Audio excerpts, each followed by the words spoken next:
Good morning, my little ducklings. Come and sit by me and we'll have a story. Today I'm going to read the story of Jemima Puddle Duck.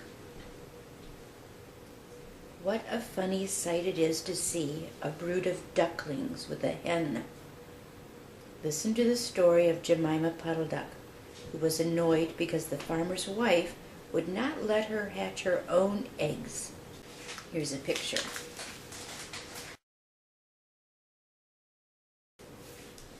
Her sister-in-law, Mrs. Rebecca Puddle Duck, was perfectly willing to leave the hatching to someone else. I have not the patience to sit on a nest of eggs for 28 days, and no more have you, Jemima. You would let them go cold. You know you would. I wish to hatch my own eggs. I will hatch them all by myself, quacked Jemima Puddle Duck. She tried to hide her eggs, but they were always found and carried off. Jemima Puddle Duck became quite desperate. She determined to make a nest right away from the farm. She set off on a fine spring afternoon along the cart road that leads over the hill. She was wearing a shawl and a poke bonnet. A picture of Jemima with a shawl and a poke bonnet. When she reached the top of the hill, she saw a wood in the distance. She thought that it looked quite a safe, quiet spot. Jemima Puddle Duck was not much in the habit of flying. She ran down a hill a few yards, flapping her shawl, and then she jumped off into the air.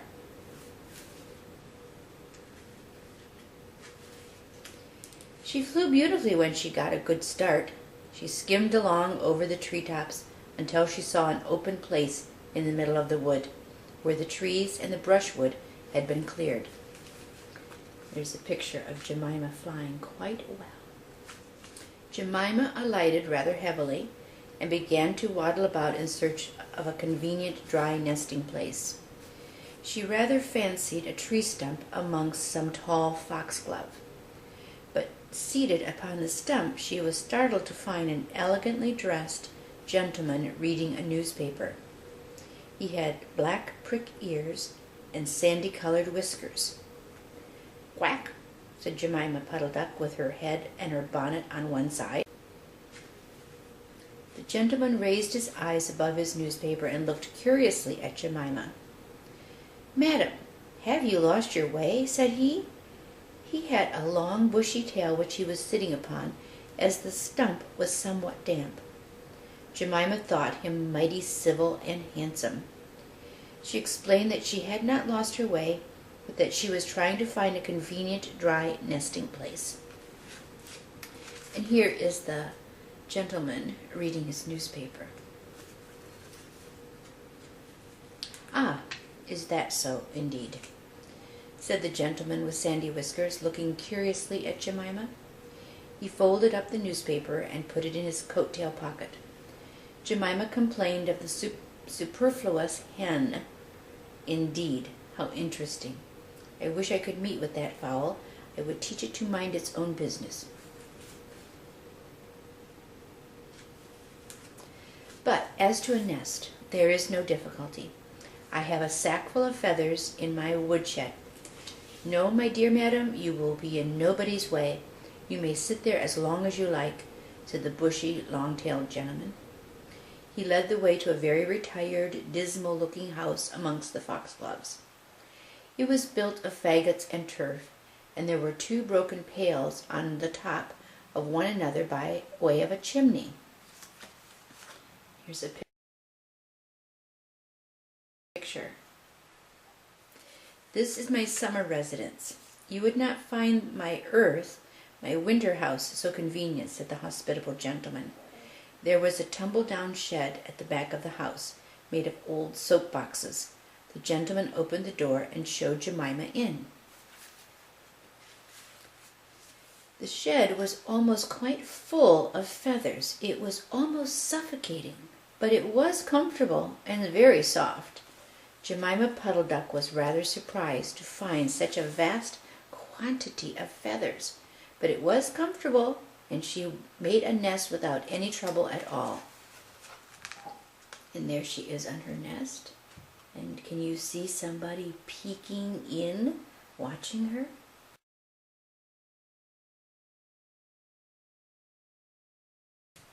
Jemima Puddle Duck came every afternoon.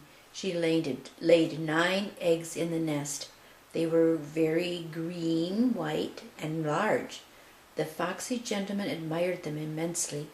He used to turn them over and count them when Jemima was not there. At last Jemima told him that she intended to begin to sit next day, and I will bring a bag of corn with me so that I need never leave my nest until the eggs are hatched. They might catch cold, the conscientious Jemima said. Madam, I beg you not to trouble yourself with a bag. I will provide oats, but before you commence your tedious sitting, I intend to give you a treat. Let us have a dinner party all to ourselves. May I ask you to bring up some herbs from the farm garden to make a savory omelet? Sage and thyme and mint and 2 onions and some parsley. I will provide lard for the omelet, said the hospitable gentleman with sandy whiskers. Jemima Puddle Duck was a simpleton.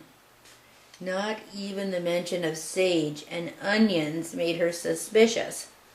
She went round the farm garden, nibbling off snippets of all the different sorts of herbs that are used for stuffing a roast duck. She waddled into the kitchen and got 2 onions out of a basket. The collie dog, Kep, met her coming out. What are you doing with those onions? And where do you go every afternoon by yourself, Jemima Puddle Duck? Jemima was rather in awe of the collie, and she told him the whole story.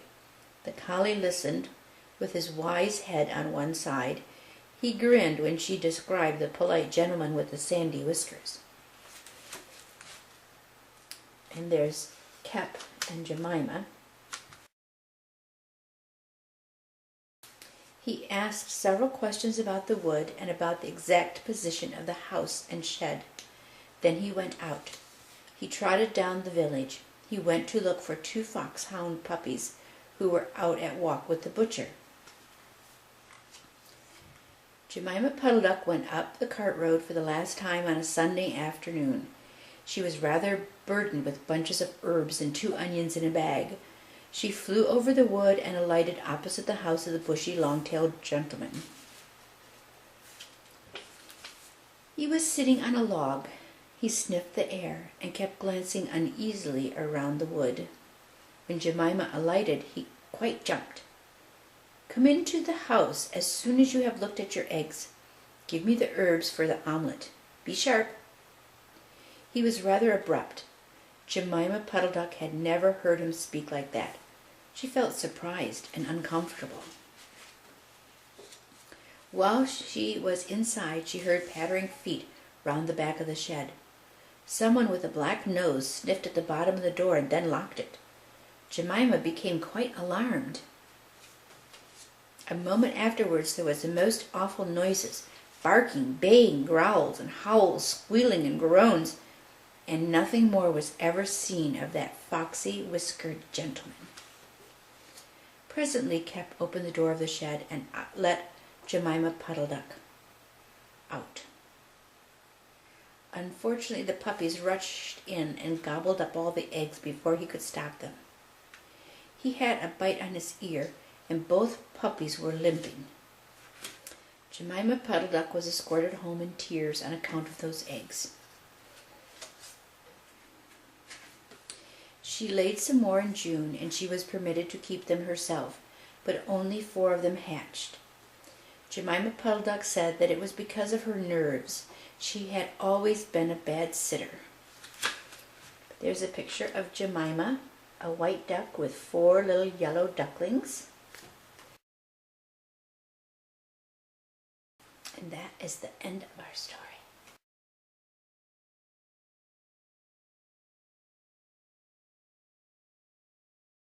I love you, babies. I hope you liked your story. Maybe we can read again soon. Bye-bye.